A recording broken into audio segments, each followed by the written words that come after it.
Bibia, this Habaya come. Or remember Park, another good me, another me, Papa, and boy, and the Pamucho, Omuba, Omuntia.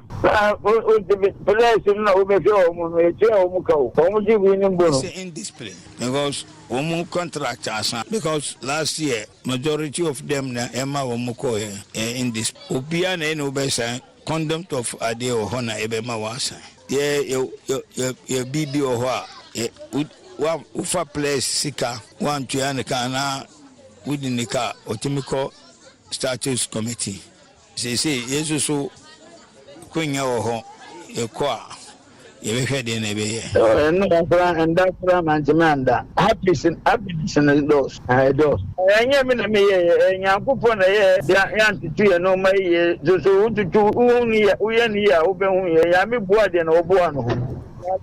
Wisdom, Ama, Yachimi, I a good selection, I started. Who respected the more than Kim Faisal? And I wouldn't make him Faisal. Who wouldn't make him Faisal? Kim Faisal, Yachi, Insha Allah, wouldn't. I don't know, go pay the Domavo. Yeah, very cool. Yeah, Ghana for a cut off for but to talk for and you say, you're both by you saying, I'm a my league. But the me, I can tell you, and Yami Beso, Yami Beso, you're Ghana, say, Nanado, when the Hini way in the Pachetia, Ghana, Piano say, Nanado, when the Hini way in the Pachetia, Ghana, Piano say, Nanado, when the Hini way in the Pachetia, Ghana in the Pachetia, and one I did Hini, Yami Beso, the Hini, what did Hini, and the Niji, yourself will be better much to say now. Yami the Sihini, say, Ghana, Piano say, Nanado, when the Hini way in the Pachetia, Ghana in the Pachetia, and one I did Hini, Yami Beso, the Hini, what did Hini, and the Niji, yourself will be better much to say now. Yami the Sihini, and you got to the house of one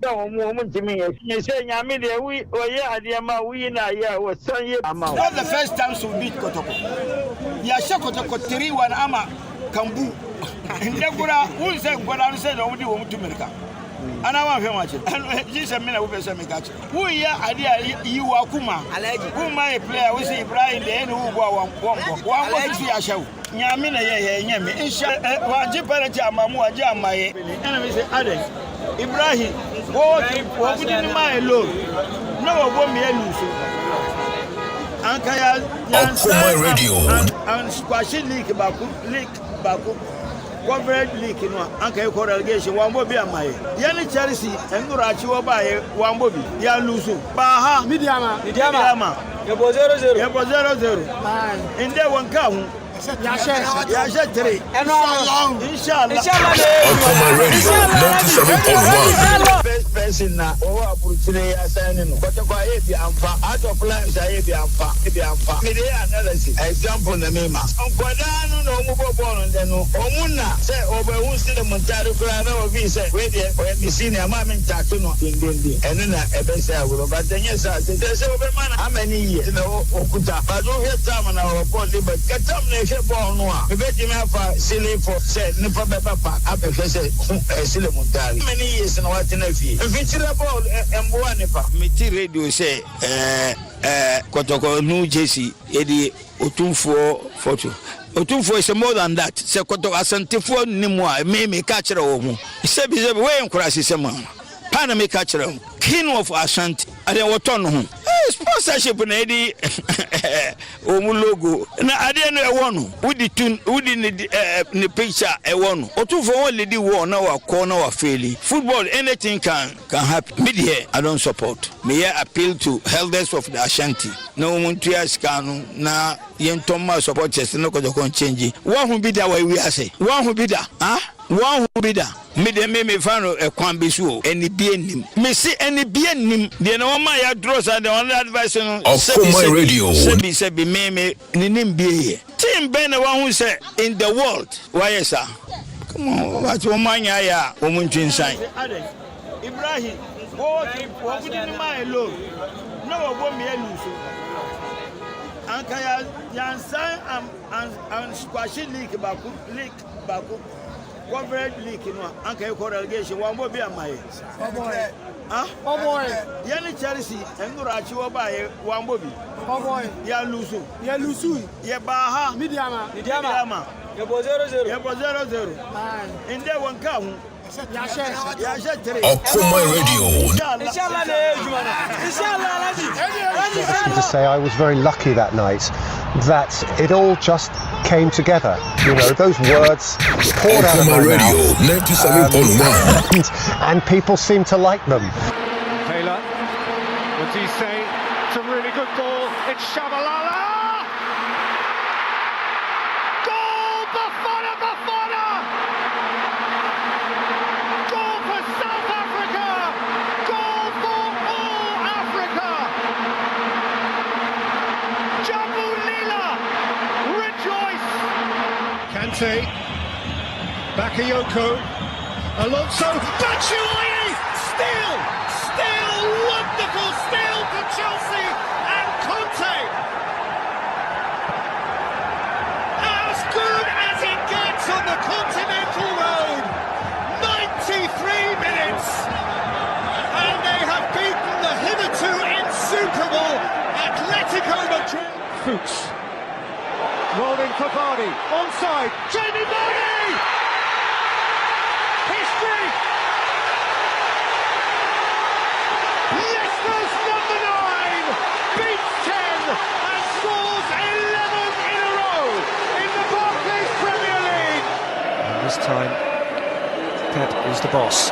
But here's Messi, away from 2, 3, 4. Wonderful. How good is he? A near supernatural goal from Lionel Messi. Balotelli. Aguero! Staggering!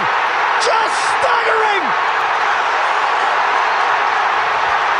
He's won the league with 90 seconds of stoppage time to play! He could have gone down there, Sergio Aguero, and arguably he's been the most consistent player this season. He stays on his feet, and boy, does he get his rewards. And the Barclays Premier League has produced here the ultimate in sporting drama. It just does not get better than this. Marcelo again. A tank that never empties. Marcelo all the way. That's terrific. That's Ronaldo. That's the tie. That's a perfect hat-trick and a perfect Bernabeu night.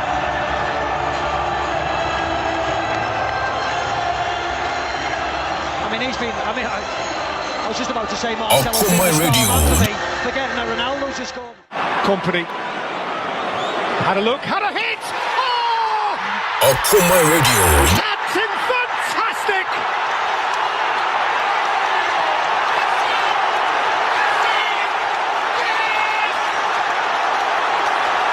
Akuffo Radio. Celebration for a goal from his wildest dream. Hamstring. He expects to be out. The early prognosis. Here's Henry getting clear though. It's Thierry Henry. He scored. He scored for Arsenal in the Bernabeu. No more, no less than they merit. Well, we're just talking about the shield in front of the back four. Sterling for Liverpool. He's seen Henderson face to face with Fernandinho. Henderson! Oh wow! Akuffo Radio. Lifts the Anfield roof. Company's error, yes, but what a goal from Jordan Henderson. What is it? Manchester City. Salah. Oh wow! Oh! Akuffo Radio 97.1.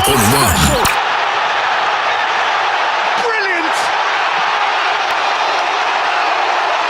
A worldie and a half from Mohamed Salah, and Liverpool are dreaming. Xhaka's corner, Giroud! Goal given! Wow! A game of margins, a game of thrills. Olivier Giroud leaps from the Arsenal bench and scores again. Drama from day one. This is the league we want to watch. Herrera. Ibrahimovic. Akuffo Radio 97.1. Akuffo Radio. The play makes the Wembley stage his own. And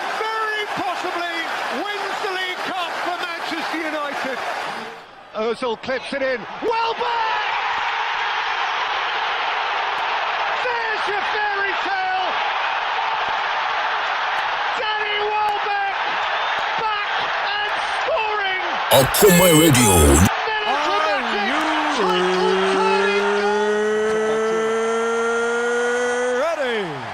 For the thousands in attendance and the millions watching around the world from the capital city of the United States of America, Washington, D.C.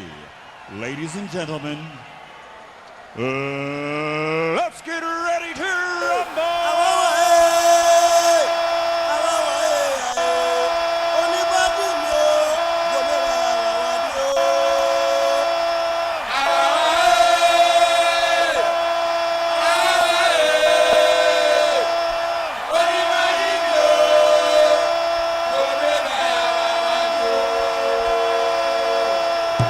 Okoman Radio.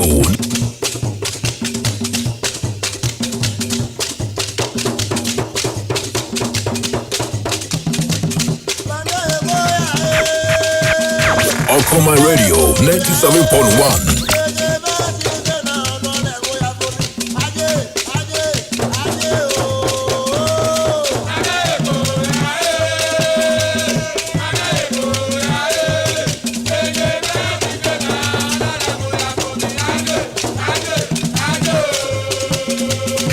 Okoman Radio 97.1. Okoman Radio.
mubedie anasa de amobenom anasa de amubefira na yenum nyina chi na wiase amaman no edie na amosro ajanim se de a ehiamo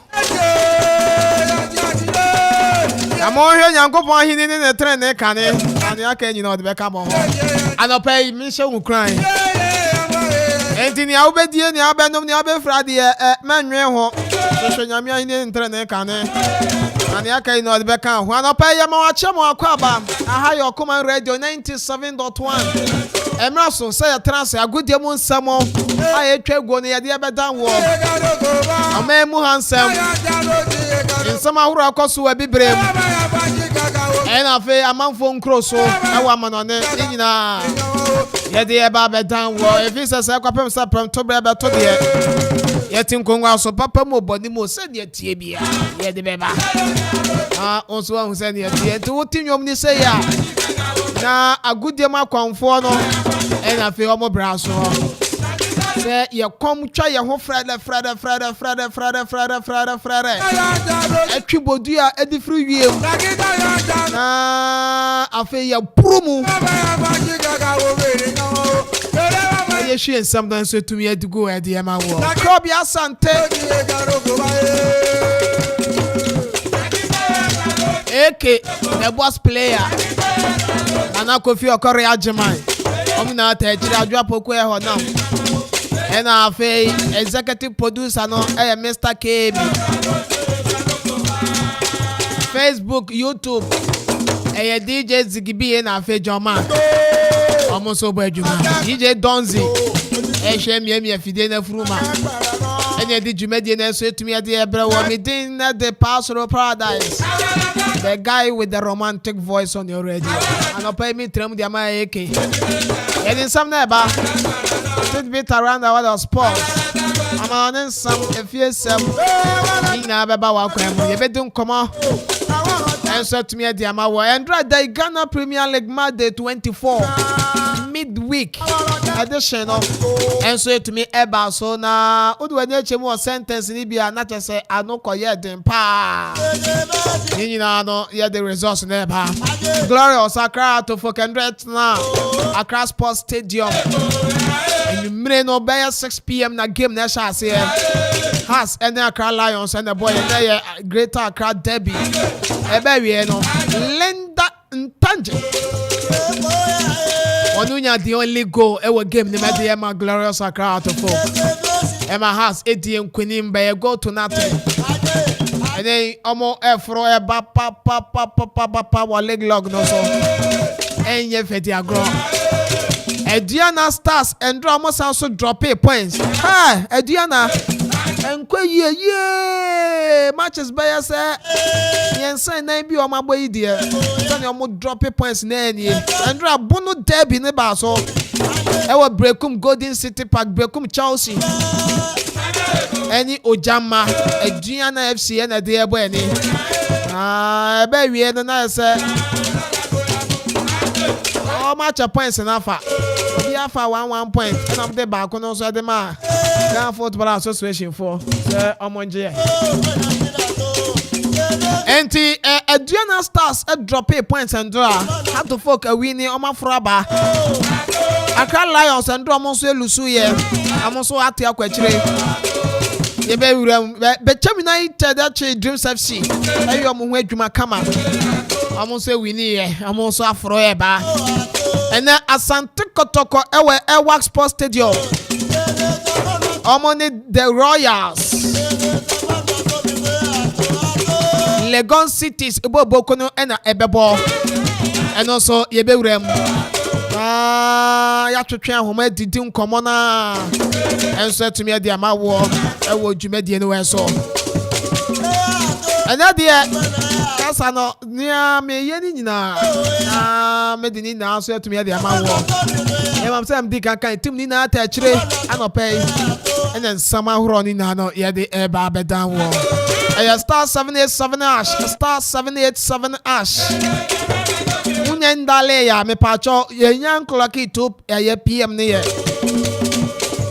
afena ye 10:30 enti star 787 hash ne hia ne sa obefa wo phone no emfa wo ne phone e kita o dale star 787 hash onso be diska ene Thursday anopa shi ya about 2 p.m. no e wo se sika neba enti ne hia so be dale star 787 hash omo kan ye ho anopa ye de agodie mo nsam no enso etumi ade ye ba ayo mo nko amo makai na mepam be wura mu na ye de omo ho nkomo enso etumi ade amawo na onso hu se de tie ya live e wo Facebook Okoman Radio 97.1 live e wo Facebook Okoman Radio 97.1 YouTube Okoman Radio 97.1 YouTube Okoman Radio 97.1 yeah live udu onoma YouTube no ba subscribe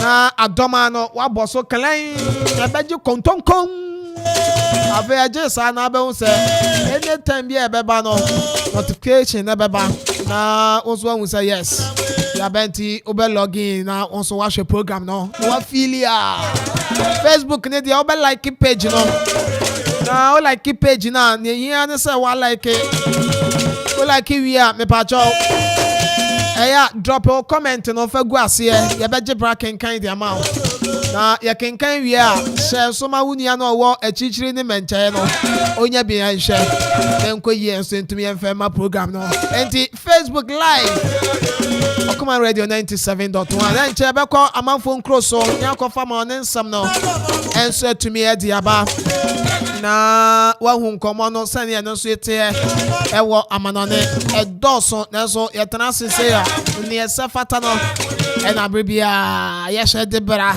e de ba na onso wa hu sane ya ete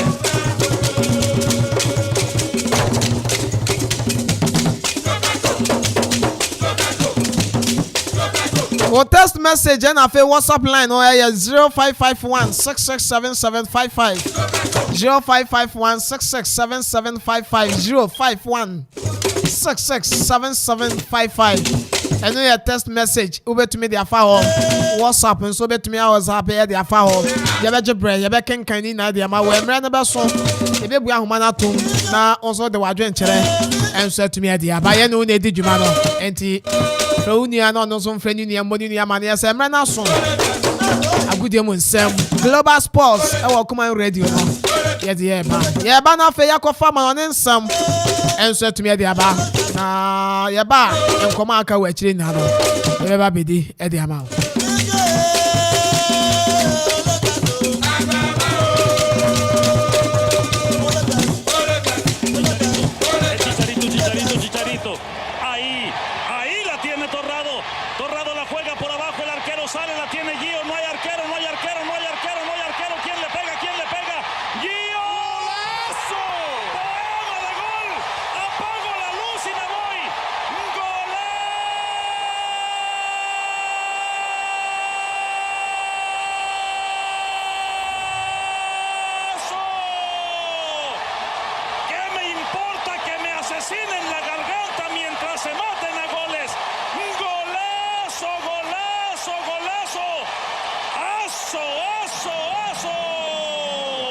para el gol. Palacio se la da y Caleri se va para el gol o Tevez, Caleri o Tevez, Tevez no, Caleri, cantalo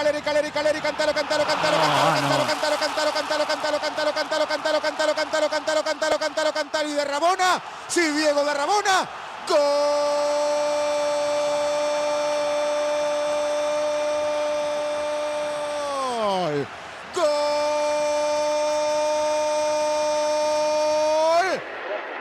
As we reconvene the internationals in the springtime.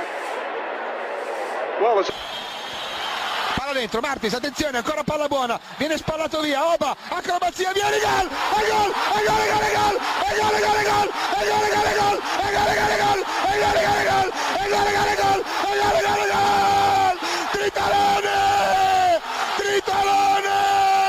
Tritalone, andiamo a vincerla, 4 di Balotelli.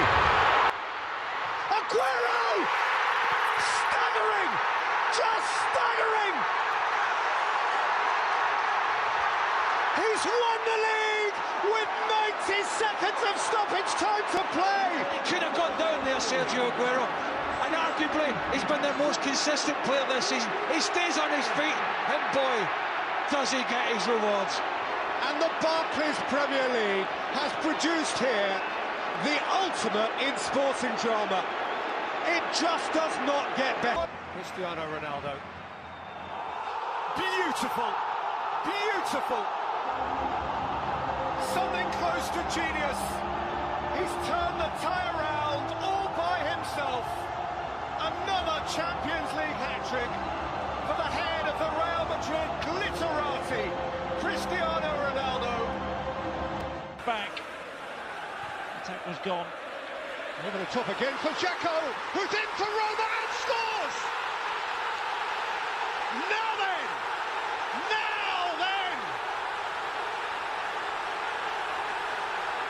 This place is rocking and rumbling and believing. Dare to dream, Roma. Within one!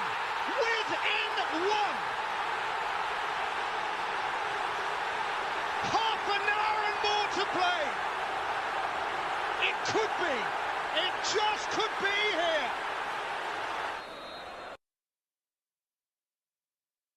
El Chicharito. Ahí la tiene Torrado la juega. Enti apai yentra senafe yemfa amanfo nkro so ansama horo a etwa no emfembe dan wo na nso ahu sane enti ko Facebook anopai a na nsama horo no yemfa ni na afengu enso ntumi emfema Okoman radio global sports no ene ya tena se edeni na nso etumi ede eba na wahu sane a ene so enti ko Facebook Okoman radio 97.1 enso Facebook do on ma na wa like page no na face wa share ama wunia no enso enya bia hwe na etumi aboa enso ewo ho no ena no pay ensam no edoso ne se fata no ena yedini na enso etumi ade eba na wahu sane a ene enso etumi ate anopay nti udu Facebook like page no na enso fafa ho na yenjebre enkenkani na enso etumi enfema yemfiase enfemfi the noble art of self defense boxing enso ho na udu ani achema Anthony Joshua akasa na ne nkomoni na ansa ntamu na was about kase bi enso etumi eba so ni na no Tyson Fury na fe ablante ani de Alexander Usyk omo about ni na was eba so na enso panyifo etena so no nioma antumi ankoyie ema sa about no antumi amba so na eno na Anthony Joshua kasa se sa about na amba so no shemu pa enso etumi adema omo side no na ni na ne se odu ani chiremu awa ablante ani de enso ede Alexander Usyk afamu a one abrante ade ede Tyson Fury enso enkoye tanso na Tyson Fury nso no okona kache a ono nso enya de a one abrante a ne de enso de Anthony Joshua akon afei abrante ne de Usyk no onsanso ne Deontay Wilder enso enkoye enti ewoso abribia no entokwatumi kwaso ewo mu division wo ewoso wankasa no mutumi ye busy na sa about entumi ambaso no according to Anthony Joshua no osini nem no enya de atwa yie enso ewo mu division no enso mu na odi ensama huro de atugwa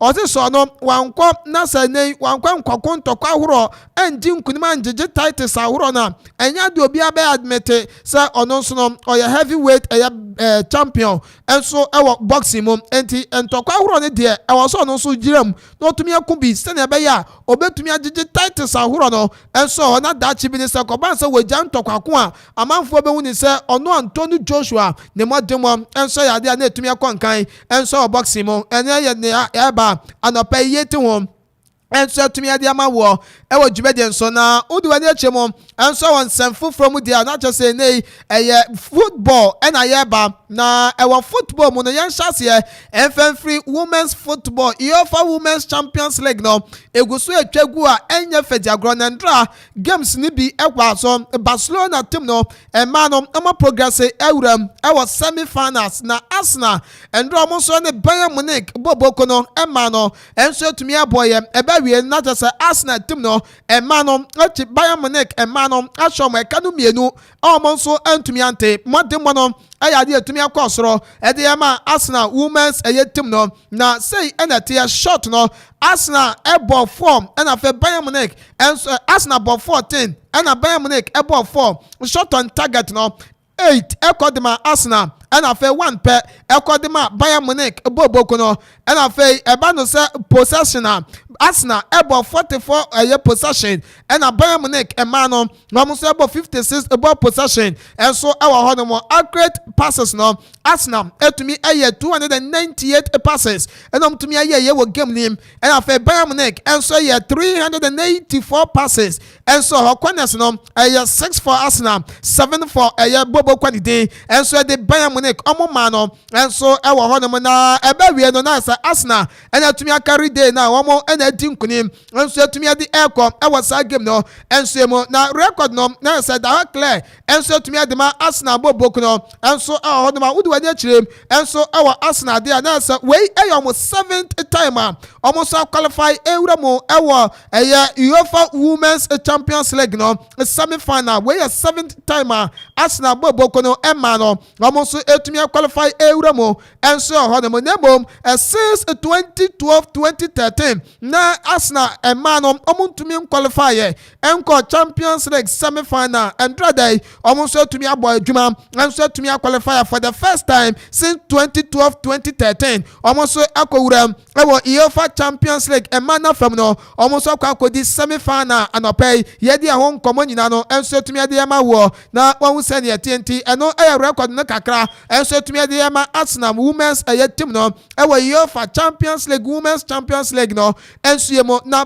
yɛka Barca ɛne Arsenal team a so far ɔmo so qualify akɔpem wɔ semi final na aka 2 ɛyɛ clubs a ɔmo nso bɛ qualify ababɛka ɛyɛ Arsenal ɛna afei Barcelona bobo no ɛnso ɛwɔ mɛkyerɛ ɛma no side ɔmo Champions League no semi final na okɔ Barca ɔmo last 14 games no ɔmo ntumi ɛnconsider defeat ɛnso ɔmo last 14 games ɔmo abɔ ɛnso ɛmo 58 goals ɛna Barcelona women's team no ɛnso ɛtumi ahyɛ akɔnsider 3 goals pɛ ɛnso ɔhɔ nti Barca mɛɛma no sɛ mɔdebɔ ne kɔ nkan wɔ La Liga ne mu a ɔmo ma no nso no both ɛyɛ ɔmo league ɛna afei Champions League no ɛma no nso ɛɛpɛfɔme ɛnso ɔhɔ doma anɔpɛ yie te ho ɛnso ɛtumi ɛde ɛma wɔ na Roman Abramovich ɛnso ɛyɛ nkane ɛyɛ bankrola ɛde ma Chelsea bobo no na nsantam ɛna nneɛma kɔ dida din ɛnso ɛde ma Chelsea atɔ bɔɔli ɛnso bɛba bɛfa team no ɛmira na sɛ Russia Ukraine ɛntɔkwa kɔbaayɛ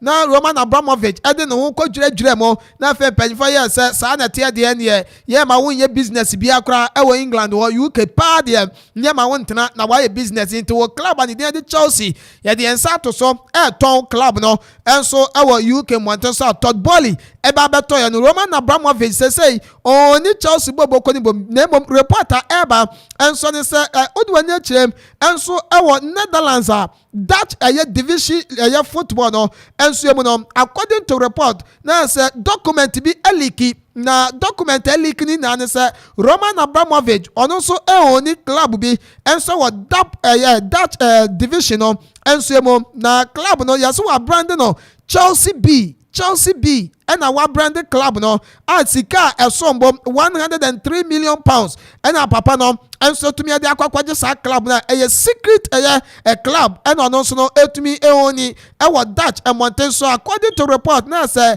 a Netherlands Football Association no yɛsɛ ɔmo nso ewurawura mu saa nsɛm nim ahyɛ sɛ yɛ nokorɛ ɛwɔ Roman Abramovich ɔno nso no document ɛliki sɛ ɔno nso ɛwɔni club ɛwɔ Netherlands ɛmɔnten so nti ɛno ɛyɛ report a efiri Roman Abramovich nso akakyɛ de ɛba no pɛ yɛte ho nkakra ɛnso atumi ɛde ama ɛwɔ dwumadi no ɛnso so na Lionel Messi nanu ada Argentina bobo no anasa Argentina man no ɛnso ɛne ɔman ne din de Curaçao ɛkɔbɔ friendly match na ɛbɛ wie ne na sɛ 7 goals de Argentina ɛnso asoa ɛde agu atenam na after game no ɛna 23 players a ɔmo nso ɛwɔ Curaçao man mu hɔ na ɔmo kɔhyia Argentina no yɛsi 23 players ni na fight sɛ Roman Abramovich din ɛde Lionel Messi ni Jesse obi enya ya wɔpɛ 23 players obi e fight for Messi jersey na ekoko wi akire na omu goalkeeper ana no so etumi enya Messi jersey na wono enso etumi ade e kwa ene ohwe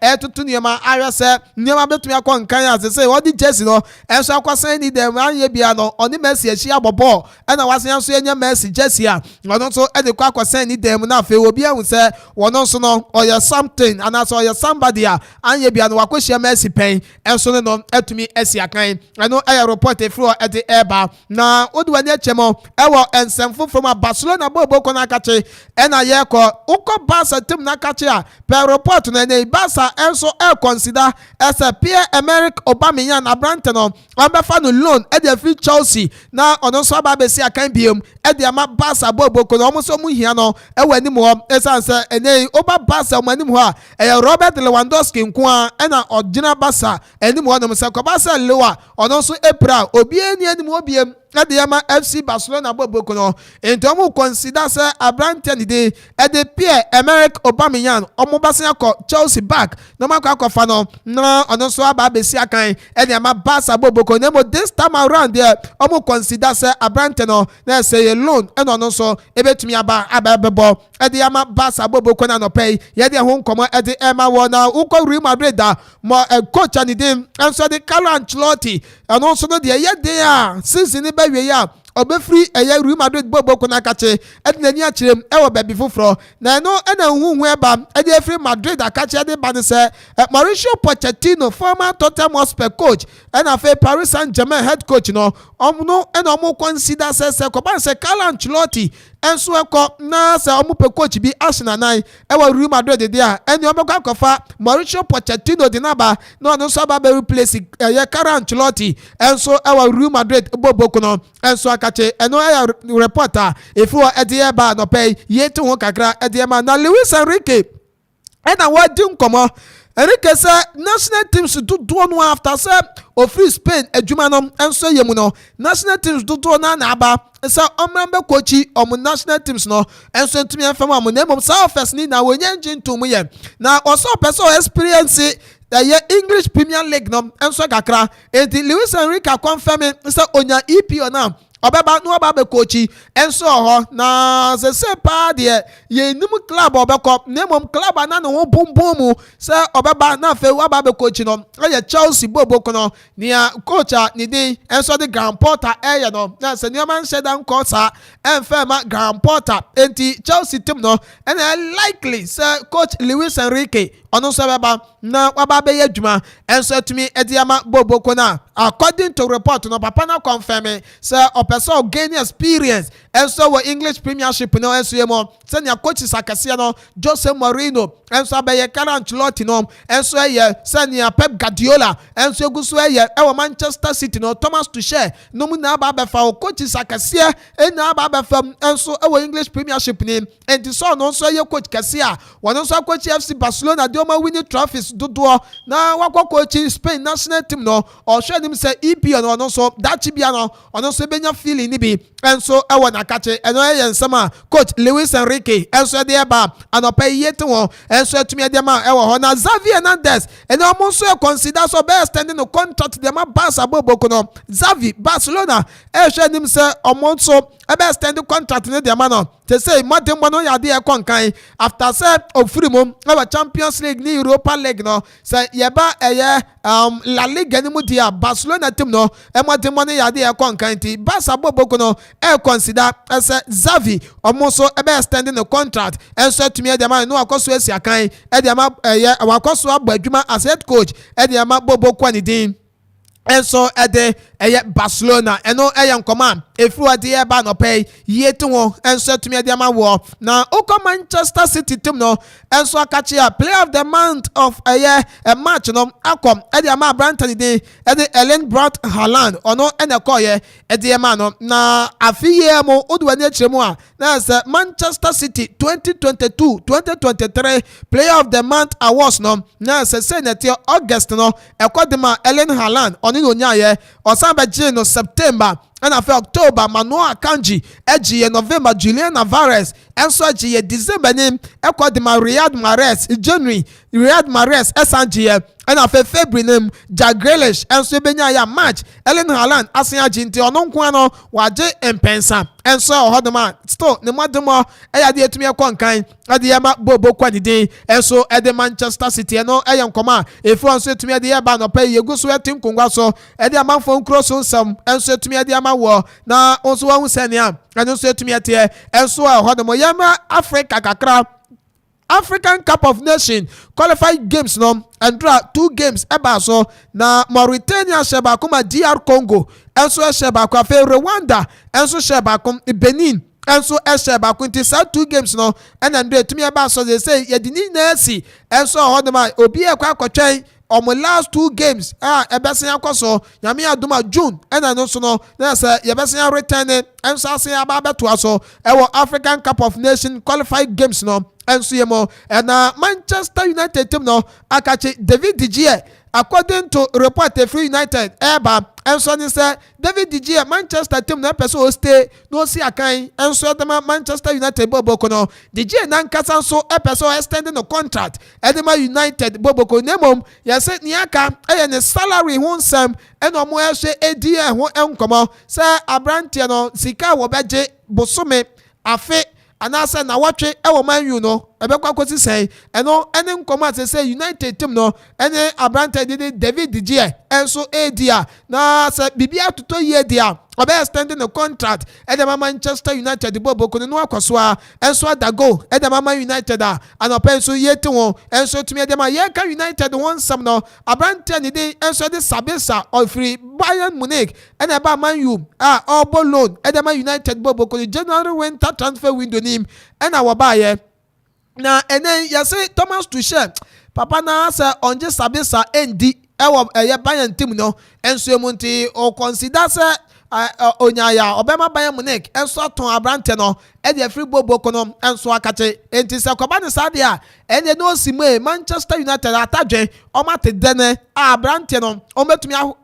akwakoto no e de free Bayern Munich enso akache na fe wa ba besi akan e de ama Manchester boboko no eno enso eye ne free wo e de eba anopay yeguswa etin kongwa so etiti ho nkakra enso etumi e de ma wo na e wo Man United aso e ho no Eric Ten Hag ena ordin samawro edi tugwa edi efa se Alex Ferguson enso ya won na Ten Hag se oya se Alex Ferguson na adwuma oye enso edi ema Manchester United no after se wejai coach ni na no still or performing ye Edma United is say tambia no ono so the ideas enso tumi aboa kwachisa owo Man U akache afa so osanso aboa ehwe se bibia bedi dedi edema Manchester United boboko no enti se Alex Ferguson there ye ka Man U a Manchester team no ni na ne se Alex Ferguson eno eye Eric Ten Hag ne nkomo enso no na wo kire mu dia o se Ferguson ohwe trophies a wo beje ye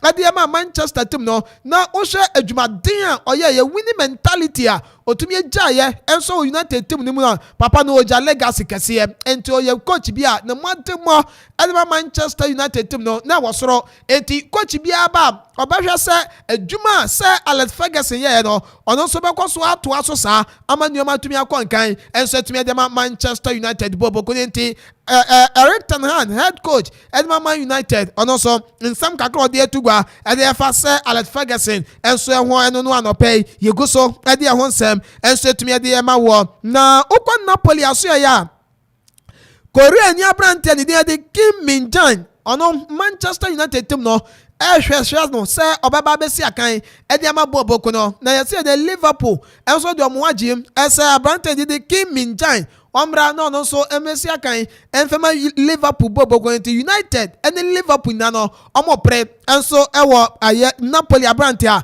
ni de Kim Min-jae enso ewo ehwe so omonsa betumi aka no na ono so aba besi akan enso etumi de ma boboko na no pa yete won enso etumi de ema wo na Newcastle United team no enso monitor Thuram ono so the situation na yesi de no Paris Saint-Germain enso epese Thuram no ono so eba no besi akan e PSG boboko ne mom Newcastle so monitor se ekoba se ehwo beta kwan am omuso betumi akwafa no no so aba besi akan e de ama boboko ani din enso etumi de Newcastle United no enso ne efru enso etumi ade eba anope so yegu so a etite ho nkakra enso etumi ade ema na oso hu senia enso etumi ate enso ewo ehodomo na Jagrelish enso aje Mikel Arteta say uncompleted transfer for perfect fit na say Arsenal team no ebenya hoden na fa mbekọ na niam atumi akonkan na fa Arsenal trophies ahuro no omso betumi compete bi na omatumi agea ende ni na say transfer no coach Mikel Arteta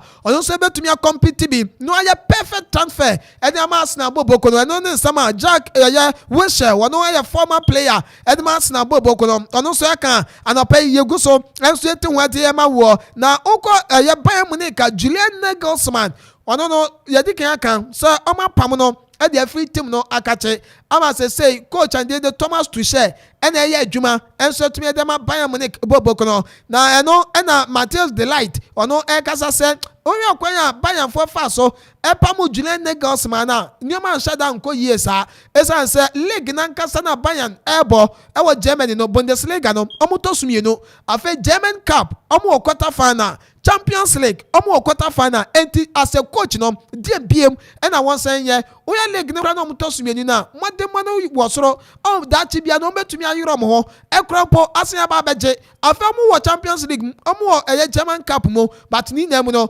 Bayern Munich mpanyfo enso tumi apam papa ni den edi Julian Nagelsmann edi free Bayern Munich akache akwakofa Thomas Tuchel edi naba oso ni de coach no after say beda ho say ya pam ni na no ono so ma ni message enso ho no mu a ni na no say ni mpanyfo ye e wo Bayern akache no enya de etwa yie enso ho no no eye ni a abrante ni de Matthias de Ligt enso de etugwa enso tumi de free wa no pay yie to ho enso tumi edi ema woni say Nagelsmann girlfriend wakwete na report eba ni say coach and the Julian Nagelsmann Tottenham Hotspur consider so no so mekwa kofa ni say koba ni say coach ni de Antonio Conte wantumi ankoso anya adwuma no amfa ma Tottenham Hotspur sa na so mekwa kofa young coach Julian Nagelsmann enso de naba no aba be adwuma de ma Tottenham Hotspur boboko na the girlfriend no enso akwete sa controversial reporter enso etumi ade eba ade efa ni kru no ana say ne guy no enso eho a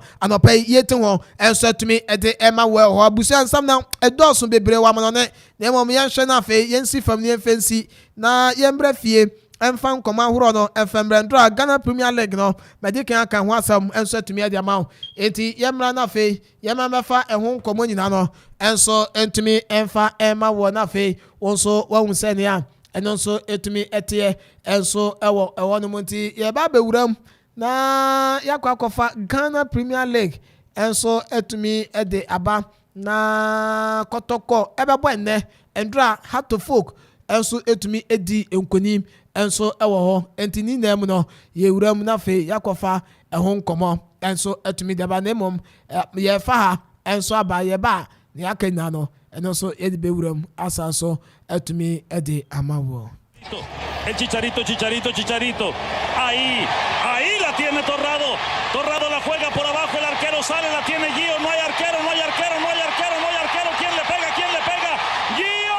¡Golazo! ¡Poema de gol! Apago la luz y me voy.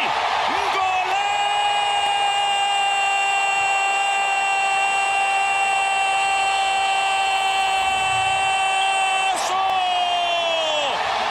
¿Qué me importa que me asesinen la garganta mientras se maten a goles? ¡Golazo! ¡Aso! Mira Caleri para el gol. Palacio se la da y Caleri se va para el gol. Tevez, Caleri o Tevez. Tevez no. Caleri, cántalo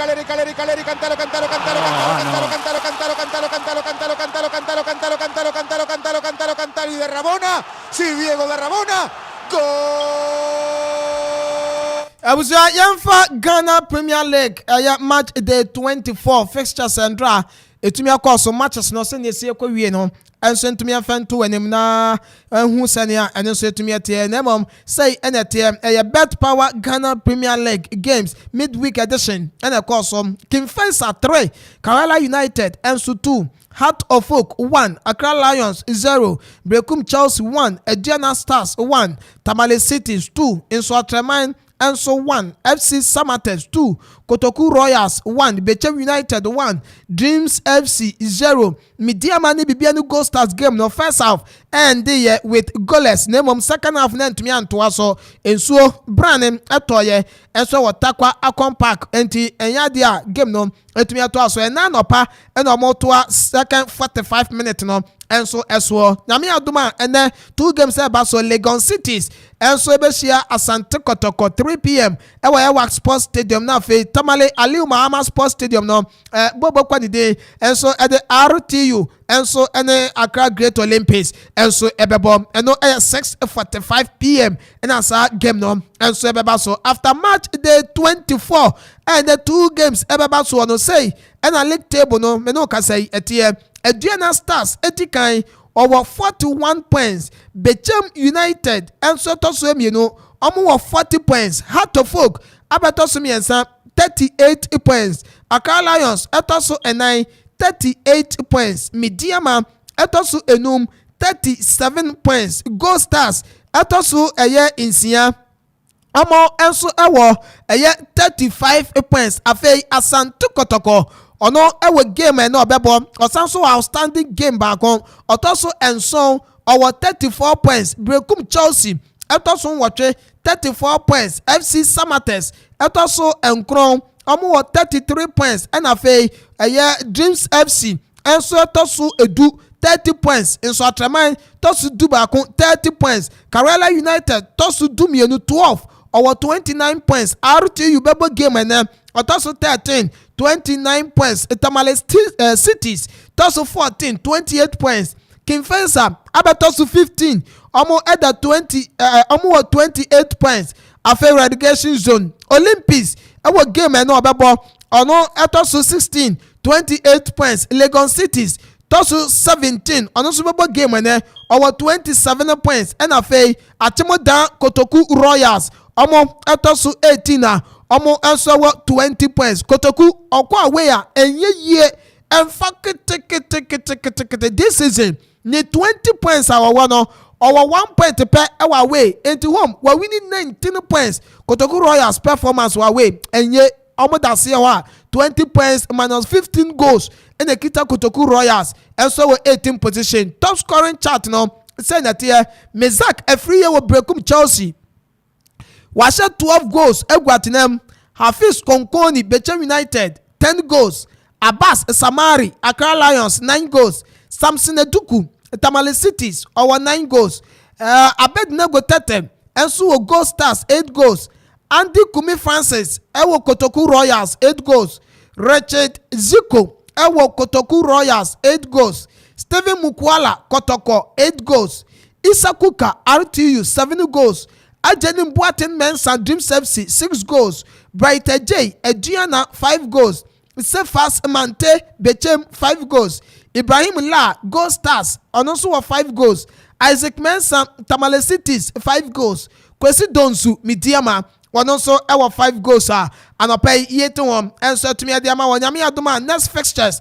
ebeba so weekend way na day 25 and ebeba so our Saturday Dau Agropama so 3 p.m. Dreams FC versus Heart of Oak and ebeba so Saturday ewo Dau Accra Lions any Kinfesa and also ebeba so Accra and also your Saturday afa games ebeba so Sunday no and also any Great Olympics any Brekum Chelsea bebo 3 p.m. our Accra Sports Stadium live Asante Kotoko ne RTU bebo and no 6 p.m. Okoman Babanyara Sports Stadium and also live Kerala United bebo Samatex and no 3 p.m. Kotoku Royals on Sunday Dew almost any Midiama bebo Aduana Stars bebo Tamale Cities na fe inso Atraman and so any Bechem United abo and no Sunday ne juada so no Gold Stars bibiani Ebebo Legon Cities and we at 3 p.m. Ewo bibiani Gold Stars aya dance park and also a live ewo television eso nti kai national so eso ntumi enfa ema me no aya Ghana Premier League e won come and ya dia ma no ye wura mu na fe ye share reactions etumi APM enso ewo jibedi no enso eso na Endra Heart of Oak edi inkonim no na ekoyie edi metim no na se bibia di din enso etumi adi mom no Abranta ni the lender ono na nya go edi ema how to folk oboboko no nemom yebeba ho na odwani akyeremu enso ewo Dreams FC a omo ekolusu ye edi ema Bechem United oboboko no na after say game na ba wie na assistant coach edema Dreams FC eye coach Wilfred Domo ono so kasa ye ekiro kwanye nam so ya ntia ema eye Dreams elusu ye edi ema Bechem United.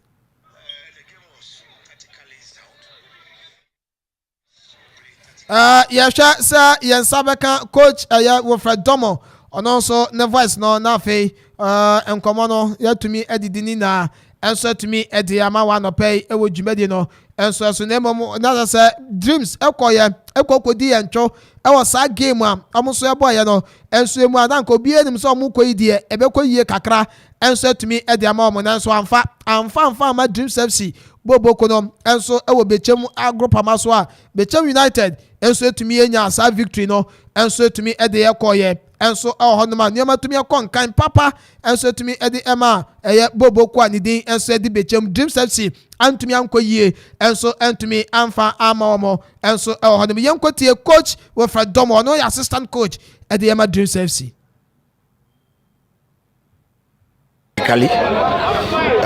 And my objective is to come and win, at least, if not to win, at least to draw. And you saw it from the way things were going. The second half was for us. We did everything right until the last. We thought it was a foul against the goalkeeper, and the referee said play on, and then until they get a goal. So aside that, I'm very proud of my boys because they did exactly what I told them to do, and they did it right. But this is the game of football for you. I'm okay, even though, but I'm okay. I'm okay with what they did. I told them in the dressing room they should walk with their heads out. They've not disgraced me. They played totally football, and then the incident happened, and then we are beaten. So they should not worry. We should go back and then prepare well for our next match. Well, I think I managed the game well till the last minute when he added the 7 minutes, and then that incident came. To us, we felt our goalkeeper was fouled before the ball went to them, and he ignored it, and then he scored. But he knows the rules. But to me, sitting down, this is what I saw. But he being the referee, he knows the rules, so he applied what he knew. So I'm okay. It's Accra as a folk. Everybody knows Accra as a folk. And we are going to work hard and make sure that we win that game. Thank you. Way assistant coach Adiama Dreams FC Boboko coach Wilfred Domo and our Otene and Kano Yako Bechem United Akacha coach Kasim Mengo and I also your head coach Adiama Bechem one also Chrokwanya and I'm so Bechem United Enyan Kunimudino Ewo Dreams FC Boboko and so. It was a very good game. We dominated the game, but we didn't take our chances. The numerous chances that came, if we have converted, they came to defend and rely on their break. So we were dominating the game, and when we saw that we have to open the game wide to the Wolves, to be able to unlock their pack defense and the midfield. And what was working, we were getting the chances. If left with them, we need to tap the ball into the net, and always when the ball goes to the flanks, those running into the pool goes late. So before they get there, the ball part, they stretch, they can't get the ball. But we've got one. We say it's okay. So far as we got the 3 points, we are okay with it. Even though you've won this afternoon. That's what I'm telling you, we couldn't convert our chances. The chance, if we have scored, first half we could have scored a lot, second half we have scored. So if we have scored, it will let them open up and come and play. That's where the team will open and we will get a lot of goals. That's why the goals that we couldn't convert them. You see, some of them are easy to convert and to miss. And we missed all of them. So that cost. So when it comes to the opponents, began to get our confidence to play with you. But if the chances can be very papa, no, they lose hope. No, these people, we cannot fight them. But at the time it takes to go around and say, oh, we can play, we can get a draw, we can get a draw. That's exactly what happened on the field. Oh yes, from the commencement of the league, we say we want to be in the top 4. And we are in a position where we are in the top 4. So we are playing. First, second, third, fourth is top 4. So So when we get the first, fine, second, fine, third, fourth, fine. So we are playing. We have a lot of matches to play. So you are playing, strategize for that 2 matches. And at least that is 6 points. Well, and some coach Castle Mingo, head coach at the Bechem United, Bobo Kono, one also at the 2. A brand 10 years, Isaiah Kofinako, and then a man of the match. And so we give him. Now, give him a baby, no, and also no company. First of all, medical say, young one as that, any day I will go. Bibi emu no na ese dia sedama no tama na bo na du pempeso bi na etimi shabat game dia esa du ba bi mu be di but when I say wo kire qualities ke kakra bi ere e o park ni so ba yango pon ya na aseso am ye de enya sa 3 points wi e be boy pa me akọ ani ujiri se e dia na ya na e call wrong the mechanic say go there anytime bia no obetima shabat the ama is here and team no go shane markets ni say I say is here and striker konko no one lead attack no by sometimes ono na pese ye de ye ma na ye de e she go no more because lead go king anything ma bo bia na ezo bi crash na na ye de ye hwe ne de ama no eno so ntina ama na ye say mo beda leg lead sa 3 points ye nya na boy pa e bi e dan ama yeni agise yenya sa 3 points e be boy ma away matches na ye kono e betima akwa de me sure say sa 2 matches ni nyina no e betima akwa wini because ama ye mura na akosoro pa this season prepare for kakra me kan say asedene nyina nkoma e coaches ni mienu coach wa ani coach Menge oma boa me ne senior players bi e we mu konko ne twene ne Latifa na Bilam omo na boa me kakra omo guide me ama madusi amre ti sa na me kan a bit match league no. Okay. Well, Isaiah Kofinako, one na man of the match. E wo game at Bechem United, any Dreams FC. E boy no enso ye monen sama horo a. Wodi dey tu gwa no enso no. Heart of folk eche akala yon so ma ka ba ko a. O man tumi ante. Man of the match wo game ni no. E ya Branton did Lenda in Tangi. One na nya the only goal. E wo game ni after the game Lenda come enso eni. Que on cette victoire a amené l'équipe un peu haut du tableau. Est-ce qu'on pense qu'on va gagner le championnat? Oui, tout est possible parce qu'on doit bosser dur pour récupérer, pour être champion cette année. Everything is possible. We are going to work hard and we will be champion. And we are Linda, everything is possible and you are working hard now for my champion. And so Linda Intanji, one of a player at the Heart of Folk Bobokono and our tenor and can David Okulu and on our bench the man Heart of Folk and so na on also come on after say game never ye no could never at the moment no the 2 money. I told you we will do our best to get a positive result, and lo and behold we got it. Yes, I'm very, very satisfied. You could see they fought gallantly, and I'm so much proud of them. And I will encourage them to keep it up, to keep it going this way. I don't think they possess that better. I don't know how you watch the game, but I saw my boys possessing. You could see we play all the game in their half. In the first half, they possessed better. Okay, but just that, like you said, we couldn't create enough scoring chances. But we will go back and work on it. I will say we create a lot of chances. We rather don't score. Apart from this match, that we did not create much chances. All the games we play, even at Teninase, we created some decent chances, but we couldn't score. So scoring has been a problem, and we are working assiduously on it. Yeah, we will go there again. Like I always say, work hard. And if the boys will be determined like they did today, I think we will take a positive result back to Accra.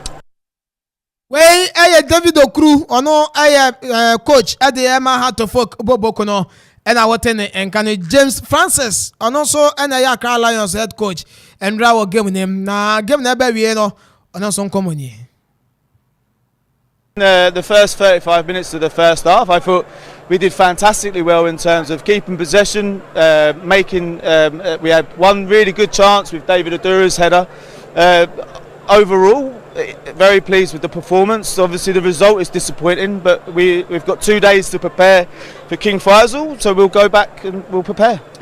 No, of course not. No, it's all about the process. As you said in the first interview, that we scored 29 goals. So we've got the goal scoring ability. We just need to work on a few aspects in terms of when to make the pass, when to pass into feet, into space, etc. So it will come again. We'll keep positive. No, I mean, like I said previously, the same question. We've got inexperienced players. We're developing them in the right way. There'll be mistakes, as we've seen, as we know, but we'll keep doing what we're doing, and we'll progress in the right way. Every game is a must-win game at home. We need to pick up the points. We'll train tomorrow, train Friday, and then we'll prepare. So Champon is very good defensively. He offers a lot in terms of covering the midfielders. I thought he did really well in terms of driving with the ball today. There's a couple of instances. I thought he had a really good performance. It's just a shame he got injured and he had to come off. Where Summer James Francis, one of your head coach at the Accra Lions, Bobokono, one also at the Etugwa after some Mudi and Kugu, Ewa Girls Accra to folk Bobokono, and so and Sano, Yanko Brekum Chelsea, and so Shebakon, Emma Boboko, Nidia, Diana Stars, and so Shebakon. Na Chelsea player, Nidin, and so the Emmanuel Sapon, and also Kasai, and Emmanuel Sapon, I want to see a kind at the Emma Brekum Chelsea, no. And somehow who there to go after say game no and so to me a baby na omunya 1-1 draw no and come on in here.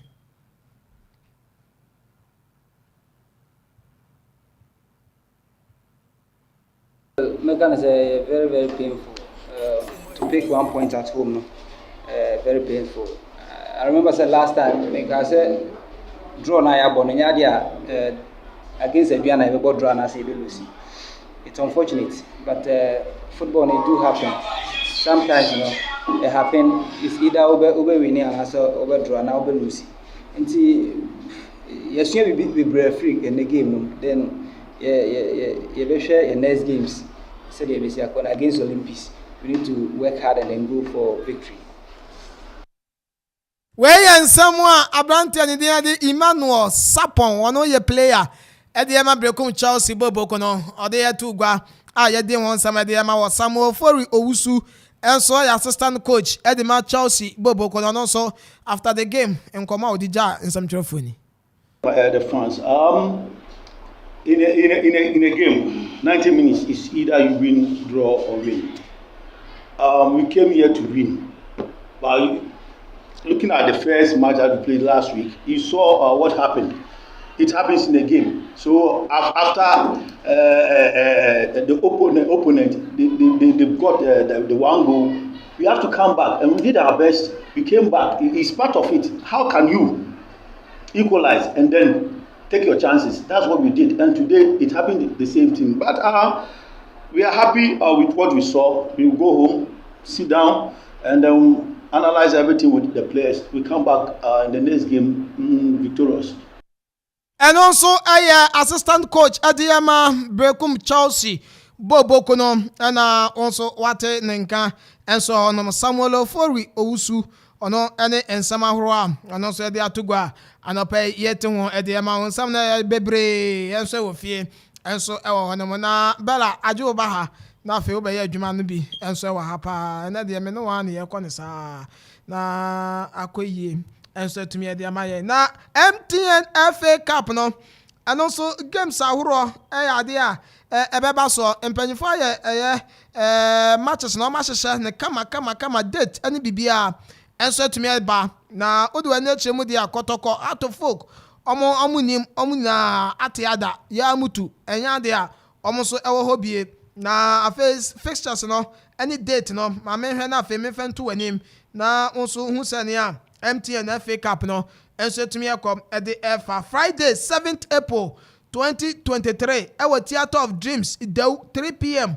Dreams FC any Legon Cities and a bebo and so a quarter final draw for MTN FA Cup no matches no and I'm the 2 Friday 7th April 2023 our Theatre of Dreams no 3 p.m. Dreams FC and so Asia Legon Cities normal ball now a Saturday 8 April 2023 ɛwɔ Aliu Mahama Sports Stadium ɛno ɛbɛba so 6:45 p.m. Real Tamale United RTU ɔmo nso bɛhyia Nsoatreman FC na ɔmo ne ɔmo de abɔ ani na afei Sunday 9th April 2023 ɛwɔ St. Martin's Park Daboase 3 p.m. ɛhɔ nom no nso saa game no ɛnso ɛbɛba so ɛno ɛnso ɛyɛ Sky FC ɛna afei boboku a nidi ɛnso de Ebusua Dwarfs ɛnso ɛbɛbɔ na ɛyɛ Sunday 9th April ɛwɔ Dr. Kwame Che Sports Complex Abrankasi Kinfesa ɛne aduana kajan sɛ brɛ na so enti ɔmbra na afei yɛndi nkɔmmɔ no ɛnso ɛhɔ na Abrankasi ɛhɔnom ɛna saa game na ɛbɛba so Kinfesa ɛnso ne aduana ɛna ɛbɛbɔ enti kai na hyɛ ne nso ɛfɛma me wei yɛ quarter final matches a ɛbɛba so ɛnso ɛwɔ MTN FA Cup no ɛnso emu a nɔpɛ yɛte ho ɛnso so ɛtumi ɛde ɛma wɔn nti Dreams FC Legon Cities 7th April Friday ɛwɔ Dreams ɛyɛ Theatre of Dreams idaw na afei RTU Nsoatreman ɛno nso yɛ Saturday 8th April ɛwɔ Aliu Mahama Sports Stadium Tamale Sky FC Ebusua Dwarfs 9th April ɛnso wɔ St. Martin's Park Daboase 3 p.m. ɛna afei Kinfesa Aduana FC Sunday 9th April ɛno nso Dr. Kwame Che Sports Complex ɛwɔ Abrankɛse enti matches no ɛno ɛna mede egu anim anɔpɛ yama nso wɔn sɛni a ɛno nso etumi ɛteɛ na nyame adoma na wɔtwe awie yɛ ɛyɛ Women's League no ɛno nso ɛbɛba soɔ paa na wɔtwe awie yɛ egyina mu tententententen a ɛnyɛ fedi agorɔ ɛhyɛ aseɛ wɔ China Friday Southern Zone no Faith Ladies Beshia Police Ladies ɛno yɛ Friday ɛna ɛbɛba so na afei Saturday Hazakes Ladies ɛnso ne Army Ladies ɛnso ɛbɛbɔ na afei Soccer Intellectuals ɛhyia Rage City na mo nso ɛde abɔ ani Lady Strikers ɛne Tender Queens ɛnso ɛbɛbɔ na afei ɛyɛ Berry Ladies ɛhyia Esiam Socrates Ladies on Monday ɛno ɛyɛ Southern Zone fixtures for Malta Guinness Women's Premier League match day 15 ɛna yɛde ato anim no yɛkɔ Northern Zone a ɛno nso sei na ɛteɛ bɛhyɛ aseɛ nso Fridays Northern Ladies ɛbɛhyia Prisons Ladies na ɔmo nso ɛde abɔ ani na afei Ashtown Ladies ɛne Dreams Ladies ɛnso ɛde abɔ ani ɛnso so ɛwɔ hɔ Saturday na Supreme Ladies ɛhyia Fabulous Ladies ɛno yɛ Sunday Tamale Super Ladies ɛnso ne Pepia Ladies ɛbɛbɔ Monday na afei Ampem Dakoa Ladies ɛnso ɛhyia Candy Soccer Academy na ɔmo nso ɛde abɔ ani ɛno nso yɛ Monday enti Malta Guinness Women's Premier League no ɛna no pay ɔmo nso fixtures no yɛde ato anim a yɛayɛ justice to it na nso wahu sɛnea ɛno nso etumi ɛteɛ ɛnso ɛwɔ ɛhɔ no mo na yɛmfa yɛne nkyerɛ mo ɛnso ɛwɔ ɛyɛ kɔtɔkɔ team na kache ɛne squad coach Abdul Ghazali ɛde ewura mu against Legon Cities no ɛno nso no say ɛna ɛkɔ no Frederick Asari goalkeeper Moise Poite ɔno nso yɛ goalkeeper afei defenders no Mohamed Al Hassan, Maxwell Ajiman, Augustine Japan, Kwajo Apau, Nicholas Osebonsu, Charles Owusu, John Tedeku, and Sharif Mohammed. Among your defenders. Eric Zeze, midfielder, Richmond Lamte, Sharif Mohammed, Richard Buedu, and Afe Shadrach Ado. Among so cover midfielder, and Afe attackers no, Georges Infege, Matthew D'Souza, Enoch Morrison, Isaac Opon, and afei abranti aniden ede Steven Mukwala wono ebe free national summit asia team no enso ewo Accra enti eno enso ye nkoma efro ede eba na yawuram enso aha enti still better ode bra ja ho na bra ha na yenhwe na afei yenyiyi na enso entumi efro enso ho ene adwuma no obo ha nyina obeye ni na bi enso ewo ho na ukokotokwa famu a Abdul Ghazali the first game Awobo as caretaker coach Edema Kotokono against Legon Cities Maxwell Kunedu former coach Edema Kumasa Santo Kotokobo Bokono ono ehwe anim say obenya win over the former team Asante Kotoko, a former player, a former coach Abdul Ghazali, and so he said that win no and Sebeko and said to me Diama club anidi Edi Kumase Asante Kotoko say had to folk bechem any aduana no mu na agusu titimuko Kotoko they say almost 7th say Kobani say anko yi amfa ma omo pe nyema beji nsem and said to me Ediama club anidi Edi Kumase Asante Kotoko nti Okoma say ya Abdul Ghazali say obayire no hu bia atumi enya sankunimdie no Ediama Asante Kotoko Lagos Citizen so baby amodani nye omoso omodem no enheda nko yesa enti se na game no omoso elusu a Ediama Kotoko dia ene na omoso no relegation omuguso kon kakra ye wo matiko enso de kon kakra enti Lagos Citizen so hwe ni mu se coach maso kunadu ono so hwe se sa nkunim no ebeko enso etumi Ediama bobo kwadidin enso ede Lagos Cities eno enso ye nkoma efiri ho ede ba no pay yeguso ede ema wo enso ewo dwumadi no enso na onso ahun sene a enso etie nche beko Facebook na fe message ade aba no ya kenkan de ama na ebu ahoma no enso atumu de ama na onso de wadwe nkyere enso kakra ede aba endra hato folk edi enkonim Kotoko enso we game a ombebo nyame adoma ene enso ewo ho no ni na obetumi aba na fe wa ba beka enso ewo ho no club and the Diana Stars still Diana enko ye omu drop points ne sa enso ewo ho nti ye hwe nim se Diana Stars enso nyama betumi akonkan enso ewo nti bela obeba ha na fe yato aso enso ewo ho na ne akanya no ye de sisi na fe ya sori dwumadi no so enso etumi Ediama enso ewo ho no na uko Accra Great Olympics I'm a report about and so they say the disciplinary committee of Ghana Football Association order Accra Great Olympics for say 30,000 Ghana cedis omuntia and from former coach ya preako okwanya Olympics efa so esake ya preako edi free team ni mu ekoye no entwa yie and according to Ghana Football Association disciplinary committee say Accra Great Olympics breach contractor ne coach ya preko ekoye no enti ne Olympics enso entua 30,000 Ghana cedis entumi enfema coach ani den enso ade ya preko eno reporter every Accra Great Olympics akate ede eba yama just 14 days enti tu sika no within 14 days na wotwemienu Accra Great Olympics entua entua de a nata se nya ebeto omo no eno so no ye hwe nim se san ena bekwa akosi enso ho nti Olympics omo charger ene Ghana Football Association disciplinary committee no enso atumi de amomo enso no anopei eno so ye wurawuram na ye tete ho nkakra enso atumi ede amawo enso ewo ho no Ghana Football Association president Ket Edwin Simon Okreku papa no one stadium one pitch one dam no washase na say obuebue nioma no papa bako babia no polytank nesuo na FIFA co project eboho na say papa no akwakọ bia no kama enti say one pitch one borehole no Ghana Football Association president Ket Edwin Simon Okreku wadon so ashase a na no other Sunyanu Coronation Park okoye ekobue ano kama enso ho owura mu ewo Kumase okobue ba konso ano ewo ho na brekum die no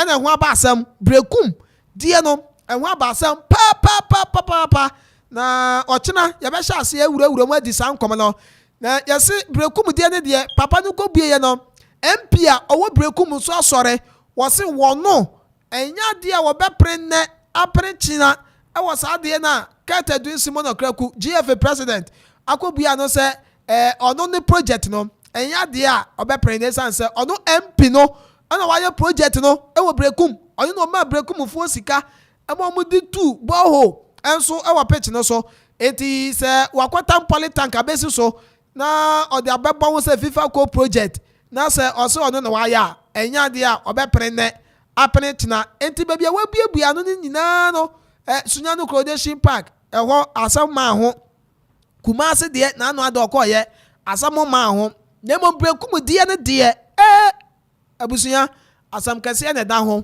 eno de MP wo brekum se ket sa fans we embeje ma ho enye wo fans ne mo we no MP ne fans a enti ompre tina eno enso eye ne a eto fam enso ewo ho oh bella still o de ja ono na bra aha no na fe yento aso ewa ha na yenwura mu na fe yenhwe na yembu ahoma no ema Amanfo nso form adwen kire kakra enso ntumi enfembra enso ewo ho no mo yenko Facebook na yenhwe messages a enso aba ewo Facebook Victor Ohene say more fire pasolo nso more fire Victor Ohene oye heavy pa say anopay o monitor program no enso wo Facebook Blessed Sunday aba o say 2 p.m. Asante Mampong enie happy birthday to my landlady Sister Akuffo bi aka Lady Nash of Krunum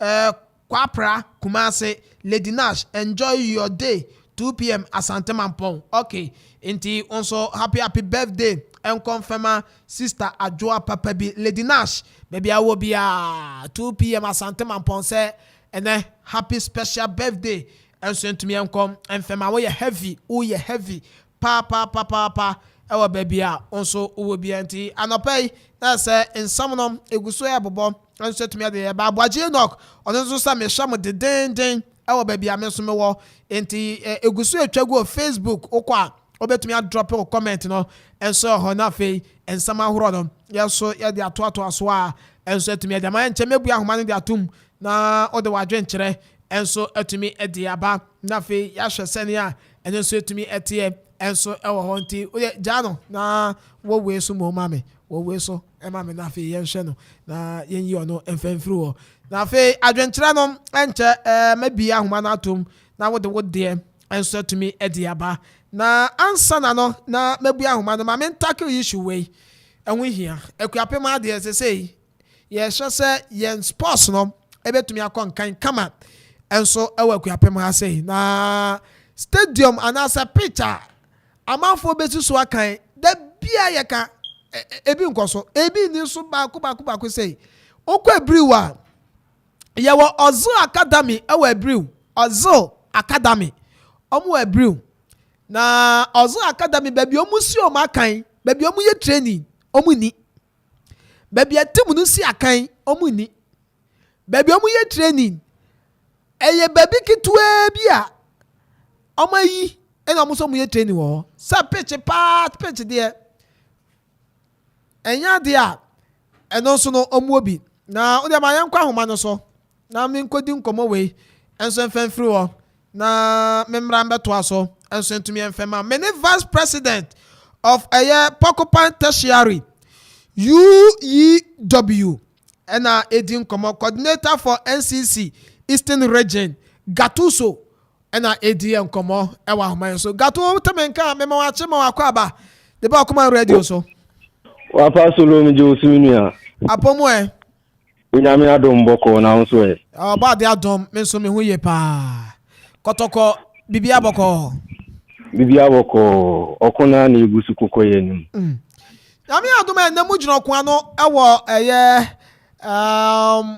Ewak money Legon cities ena airbo sa game no mu approach ne san wo pasolo ma minchia o na minchia Akropong Akuapem North South and Okrinyina ma me fa konya isu nchia me ma me ewa biru ma bena of biru and the guest house wo pasolo a very tough game whenever Kotoko is playing against Maso Kunedu as a coach and Legon cities there and Kobibeka say on sheda nye okunkasi bi adema Kotoko but Maso Kunedu personality no e dey play role e be kai say Maso Kunedu a former player or a legend as well edema Kotoko asan coachi Kotoko into the inside out of the team being it tactical technical and the spiritual aspect of the game na untimi yifi yembo bonimu no odimni nyina and then yodi yanum edekwa kochia Maso Kunedu no esa Maso Kunedu na koda Gazali ano ye senior ewo University of Education Winneba ono no de ne ba Kotoko wajan ho asenya kwa ba be hia no biom. It's a quite interesting game. O share the possible lineup ebetimi aba enye ho ase Dan Lad ebeba back to the goal post with Ejepon, Nicholas Opoku, Mohamed Sherif, Mohamed Alasan, Agadas, and the other guys in Abijinamu. But Okunu be din se Kotoko to me pick a draw. E wo Legon City sa. E wo Inter Allies Park e wo Elwak Stadium honoma. Enye me 1-1 but Okunu e mu be din ama Kotoko sin senia e be din ama Legon City no. Legon City be ha Kotoko wo Kumase pa. Sa game no mo ho fam. Ene ye mu coach eni ho na wo koi na sa na udi kan ya Gazali Masokunedu abofra na maso so hia Kotoko a empempi no en favor Kotoko team no say man konya better results and free wa mo be disappointed. To me I won't be disappointed, and obia owo Kotoko ni mu bia no onye disappointed because you ni Masokunedu in terms of even Kumasi last season obeye ade wo hono. This season Ayeshia no they totally outplayed us. Ema yetimi ball 1-1. Nti ene Ayeshia maso no so shen ya enye 1-1 but this is Kotoko. Ukuma apembeba and the dia when in that so Kotoko. Ebe so Kotoko bebo modern no. Wan hwe ya na wa surprise o. And Gazali enya certain exploit. And then it's more or less like say Masu Didi Dramani will be in the shadows of Gazali ade a meeting who ni senior coach na danfo pa oneno bibia ya Masu Didi Dramani enye mi wa so beja po kakra afini nchen no de ewura ene game ni mu but in the sum total no game no emu be din ama Kotoko compared to Lagos Cities o share na Lagos Cities at the relegation zone ni mu ene obo draw krampo ebe ha no Kotoko enso person winning no keeping the hope alive in winning the league. A very dicey game no emu be din ama Kotoko compared to Lagos Cities. As a supporters leader who Akuffo temu hanom. Share team no more than more this season. Na mo person mu defend the trophy no. Mo betumi defend it. It's not over until the last match yebebo ewo league ni mu. There are so many factors Ekutia Kotoko this season say mid woman can betimi bubo so but one officiating factor one and the technical direction of the club two say meeting ya chechiremu kakra wo mean officiating factor. There have been so many officiating against Kotoko. I will incite Kotoko supporters against referees, but this is the factor. Kotoko to me is the biggest club in the country, and Kotoko about 15 consecutive matches class 1 referees in a DM match. I'll forward all the list to you. Say we are about 15 consecutive matches class 1 referees. No disrespect to class 1 referees, but they are up and coming referees.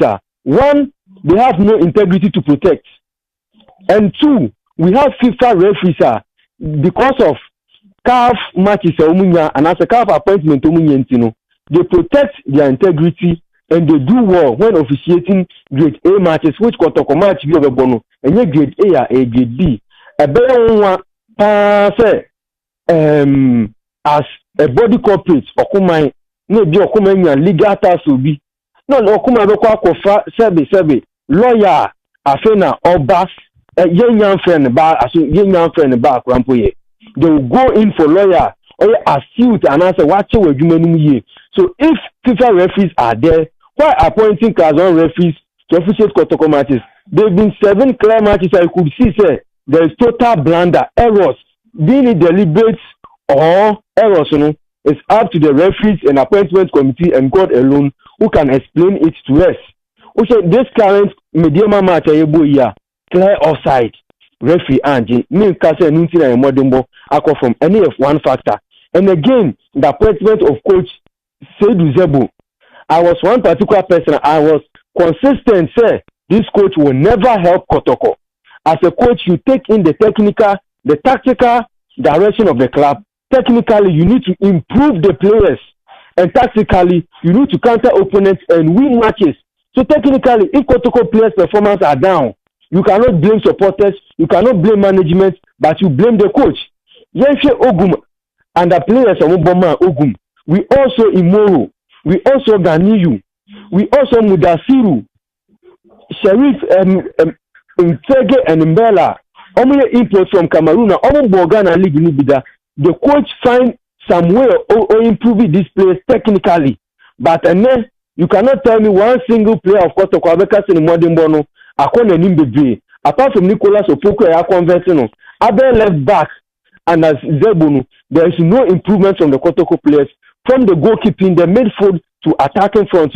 Obia Madimbo of them. So technically, it clearly tells you say players in Madimbono. Our feminist outside the a coach in Asa just to improve the players technically. Now to the tactical aspects. A coach, if Kotoko officiating a go against Kotoko, personally, there is no single game of Kotoko. After 2 goals are left in Siwanji. We don't create enough chances. We share the performance of the coach. Say we counter a counter tactics. Say Bia, offer strategy B. A counter with opponents now the Arsenal. Usha Kotoko and you consider more than 20 goals. But last season you goals in your bowling you now consider just 18 goals. So it tells you say defensive wise we were down and midfield we cannot even link the midfield to attack to even create chances and score. This clearly tells you say both technical and tactical aspects of the coach now the modern bono and to me the sack of the coach and for 800% minia. And in other say all come of problems me referees need anything change na management no kwan bi so o the team now bro because what's a technical team no obi a wodo wage leg mayi na firi o mama no ko akwakofa obi a ne performance no e wo fam a wo buy one by member team nti na say management no so the team na bro pa me no be adwene pasolo me no be adwene Osha, you wanna na appoint coaches is the management. Management, yeah. And what due diligence and omoye and sana omo appoint the coach. Was he tactically good? Was he having enough history? Say, on Ghanaian territory mana. There are so many coaches in this country. I should got to so basto. Yeah, he say en sabe kanona ya to ankomo no so ayede nkomo na ayede Kotoko team no nsem wom inya supporters in mpanyfo say na omu biebie nsem no so sana na emane yede nti yeguso ya hwe say en sabe kan gato so na say the say your lines no eye wo fie ha pa we interview we do ba bia na mpanyfo say ya kate no gato asen ya ba ya nto aso gato mpacho koso ma ye why Osha coach is a woman. You was Zebu, Subebre. The likes of Arnold Walker is far better than Zebu. Osha, Kobe Mensah and no coach Olympics. To me, is better than Zebu. Osha and Mr. Thompson, Numina, even here legenda. Our Karim Zito, I know what Dreams FC is far better than Zebu. But we went in for an exploited culture. Even the language barrier is a problem. Translation, it leads to so many definitions.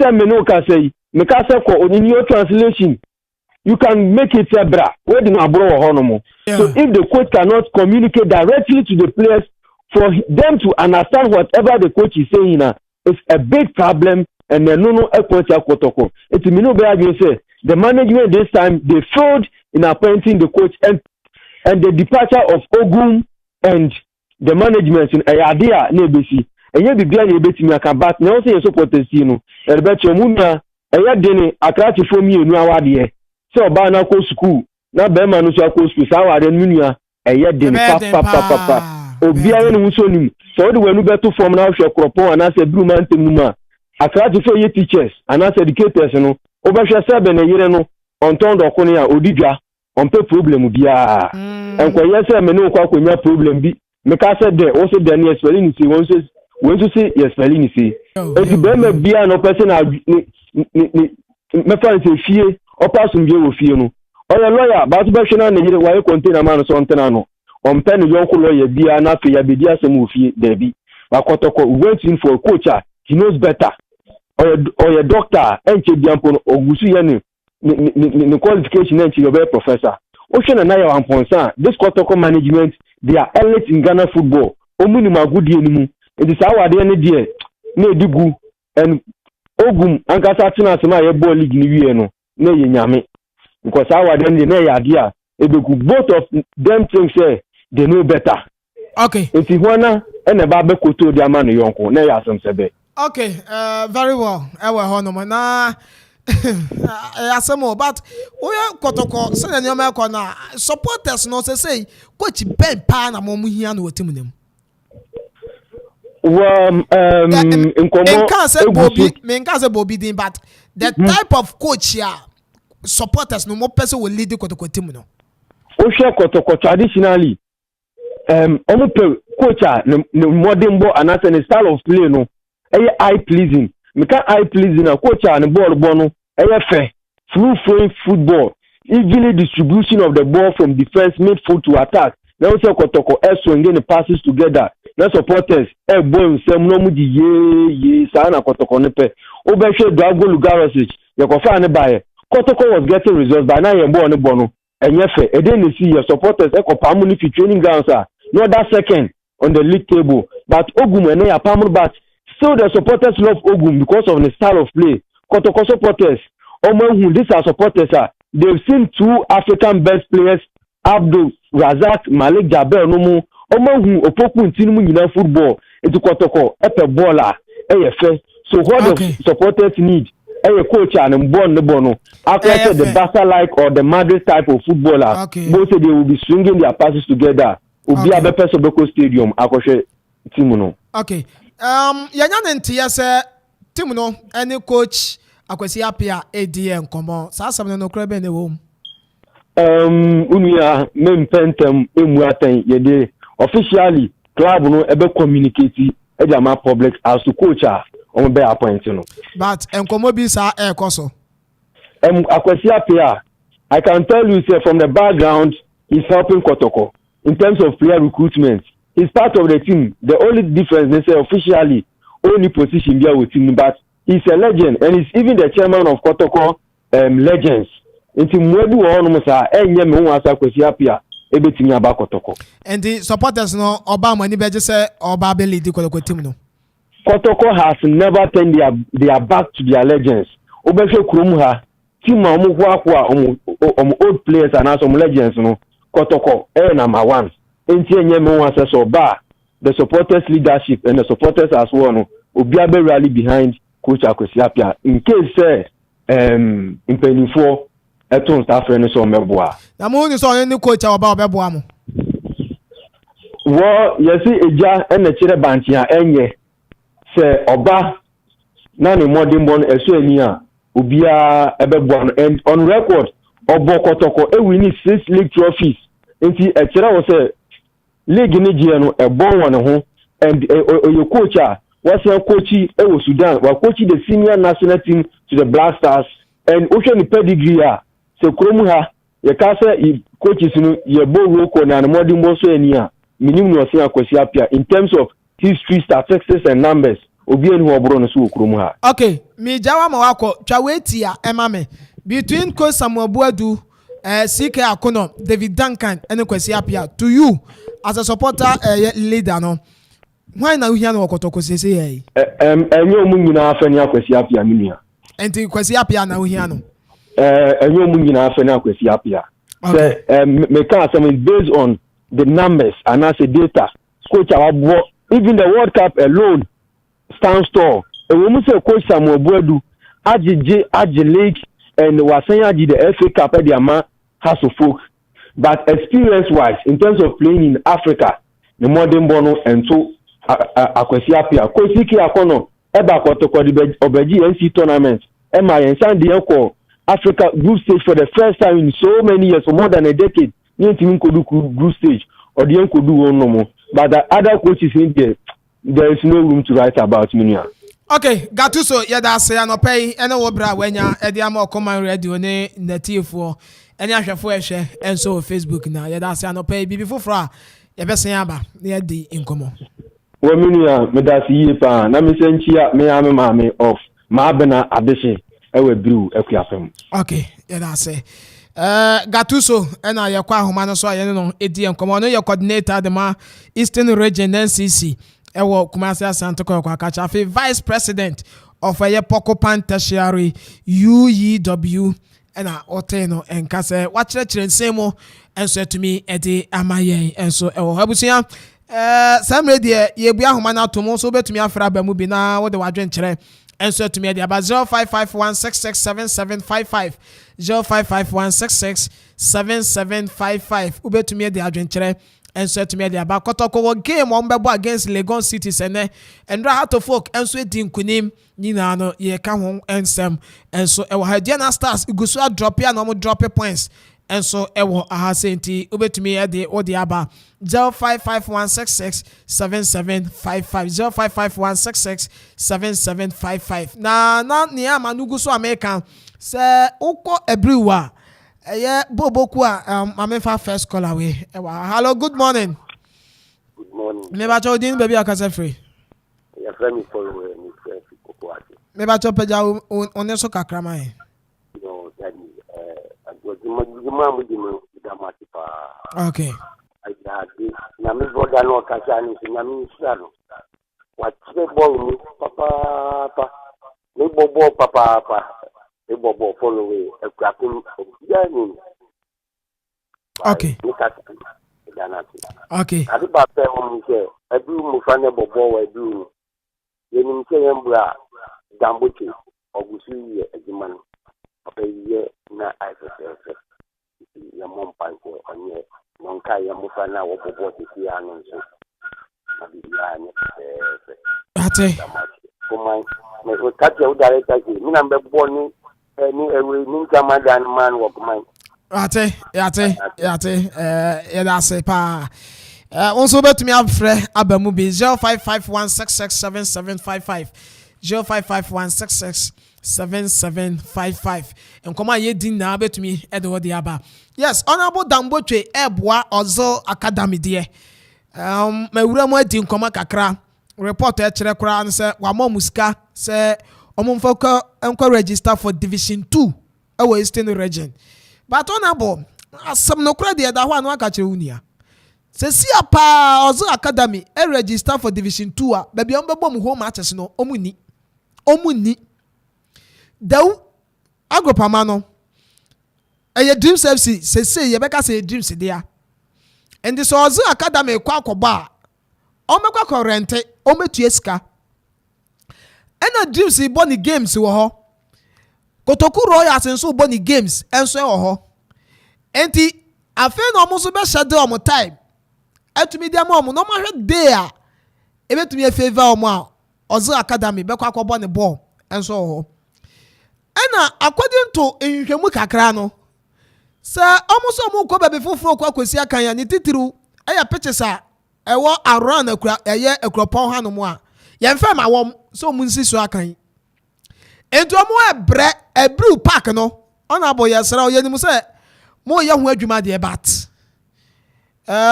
nioma aka ebetumi ya peja ebru stadium no ama bibia kwaso wano na timu na nya baabi asi akan no monyema wom ente say ade a mompe baabi ma wom a ombeye training baabi a players ni training no ehonye ochina ene ne Monday kono ye the videos ne beba Facebook na mahu baabi ozo academy players ni training na say o player ene o training wo ho a okobo match na okogina park kese so a pass kura ba ya den so o ma long pass no obesuro because baby omo training no eye baby kitu e bi small post and omo ya boy yesrem panyifo a mo wo okre mo wo Akuapem se ye ni team bia wo Akuapem ha enti se small clubs no e ba ye wo fie Royals e wo Akropong ozo academy e wo brew ye wo born to play football academy e wo daw enti small clubs na omo ban kakra no ya mpe baby ama omo ansi akan a enya de ebenya team a ombeba even division 1 na omo ba Premier League say so baby akoso mpemfa mo ye stadium mo ye park nanso so no nya mo ye no ye sere eya mo medu standard ne kakra ukwadu krom astrotaf na maye na efe pa esani bibia akoso kama wo but emiti standard ye to me mo 11 e wo ho enti ye sere mo sa mo ya mo fa kan to kaso empas ase kase na mo nya park kase emfama teams a ewa Akuapem ha sane e be ya ombenya baabi atreni ombenya baabi abo mo matches na kumasefo yo mu die yie emo mu teams perform ton players jiska esiesi o mu kuro na inkranfo ye western region central region baby for yo mo dia eastern region mo ye de ukọ nkọkọ stadium a park no aya kwaye ukọ kwa nkọkọ stadium park na aya kwaye ye ntumi nsiesie eastern region kokoforu dia ye stadium ni na asase ye bubu ye ntumi ye wie da and eastern region ka ye ho ye sram panyifo na mom Akuapem ade clubs no mo hwe na mo mmoa na teams nketoa na o ma asase e ba no obi di ni sika be wuram eye so be pa ba ento na bo wo ya de pa wo ya de usi stadium usi pitch usi o ye park e de momo but edukrom de no na bule ebi omo nkan kire o emiti standard ye ntumi fa mo division 1 league matches even division 2 kura ye ntumi mo 11 ona bunti ya semo mo ya mo emiti standard ne preko ebru die no ona bo mo yire mo na yantam omo dua grass no entumi kikansi enwie ye but ni aka nyina no contractor no mo ne nkasa no ho ye ha na ni aka na equipment bibi ohia bia no mo fema no dressing room no mo wie yo yegusu di nkomo pa wa kire enti ye kan ye nim ne ye kan ona bo yesre mo mo clubs no e wo kromu a na ozo academy die babi omu training wa bru ne die ehon yenka ne se park o ehon die yenka ne se park na adan kura twa wa hia obo shotokoto obi dan so ko obi fie omo bre mo mwa om na clubs e wa ha ofie royals omo mpeja ozo academy empeja born to play e wa daw empeja na fe clubs e wa Akuapem anyina empeja ni nya teams e wa ha ye players ni so ebi nkopo national teams no mo ji sika mbesiesie fie yesra mo abusuya ya soro so akoma me message we free one ya sorry ya sebe amakoma hifie say watching live from gospel barbering shop inside amakom Kumasi Asante Koko 2 Legon Cities 1 at the Diamond. Okay, keep up the good work. Fire and on so dia ba ya da sepa anti wa wo so hwe munina no aseda en confirm amo en so ewo ehonomo star 787 as so men kan try say join you mom na ubediska ni hia sa usore anopa be fa phone o fa phone no a obe dial star 787 hash unya dial star 787 hash na obenya option choose option 1 no u choose option 1 na ebe ba se ticket dodo a pesa woto no bo shem obo ticket dodo ni di wura mu pe obe se ebe sen aba se sika no enti bo show ticket ba ku bia so ya 5 cedis enti wa wo hwa ticket no dodo a number dodo a obo ye na wabo sika no de ashem afi mobile money no prompt ne beba na pin code wabo e de ashow obo de show a na wa mi send eno ano no koda dwen wo ho anopa tutu no ano 10,000 Ghana cedis 2 pm bebo no nso utiye wi a ubetumi adi kama e de agu ubotom na memenda nwumre eno so jackpot no eba so eno ni na ya star 77 hash na ni na ne se obedi so na oko weni ma eno so utiye wi a 700,000 Ghana cedis jackpot eno so ububu no kra enka ni sika 7 billion udi go botom na eno so wakwa akodi na akonkan e de amawo fa ho jim na nansan Amanfo wini sika pa ebi jije 100 Ghana anopa bi a e wo fie ha enye ize achede de ye ma bi pa enche mobile phones ene ne keka hu na ye ba be che de amount fa ho dwira mu papa raffle na yesan so eye e de ka hu for inquiries no obetumi a WhatsApp number we star 0272 63 64 48 0272 63 64 48. Afe customer service agent number no 0559 68 99 48 0559 68 99 48. And also no offer inchiremu ni bibia no mpanifo enso de bema wo obetumi enso for enquiries over contact *787# customer service center no ti number no na mabobo enso etumi ede ama wo mo boye ene ede agude mu nsama de ba kwa esibia hotel sebra ope baabi adadwojo obo a eyo mo akachi na wo se wo ba na okokwa esibia hotel a obenya baabi kama na won so wada adwojo obo bibia be konkan ede ama wo DSTV free wo ho no obenya social event center and so for social programs and after event programs are running a standard swimming pool kwa Sibia restaurant local and continental dishes and so honeymoon bar obenya bi and so Barbados Street Akuapem Akropong na obehu kwa Sibia hotel for 0200 083434 0200 3434 and that's 0303 961989 ofre ya wonsa enso be kan busu am yedusi na fe kasebo no ato aso edemanyame adomo a ochena mrepam ye bese atanase na ya kenna no ye de yaba na onso ahusani a enso ekoko wie nti ye kwedi kasebo bre na eto aso enso etumi ede amawo enso ewo jumedi no enso na yedini na enso etumi de aba midin the pastoral paradise club ya sante AK na fe okore ajiman omu na ata chire na ede nsam na de ba adwapoku ehonam na fe executive producer no Mr. KAB ono nso ehweye eboaye ema bibia nso etumi eko enkan and then your